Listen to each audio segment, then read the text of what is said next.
Difference between balance of payment and balance of trade.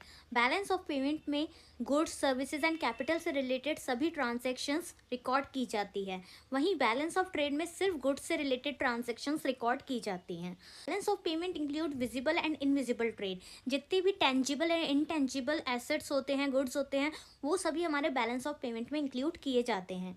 और balance of trade में include किए जाते हैं सिर्फ विजिबल आइटम्स, जहाँ पर बैलेंस ऑफ पेमेंट में सिर्फ बैलेंस अकाउंट शो होता है, वहीं बैलेंस ऑफ ट्रेड में फेवरेबल, अनफेवरेबल एंड बैलेंस्ड ये तीनों कंडीशंस होती हैं। फेवरेबल में हमारा सरप्लस होता है और अनफेवरेबल में डेफिसिट होता है, और बैलेंस्ड मीन्स इक्वल। और वहीं बैलेंस ऑफ पेमेंट जो होता है हमारा, वो वाइडर कॉन्सेप्ट होता है, क्योंकि इसके अंदर बैलेंस ऑफ ट्रेड भी इंक्लूड होता है, क्योंकि balance of payment goods, service और कैपिटल तीनों की बात कर रहा है, और बैलेंस ऑफ ट्रेड सिर्फ गुड्स की बात कर रहा है। इस बैलेंस ऑफ पेमेंट एक वाइडर कॉन्सेप्ट है और balance of trade narrow concept है।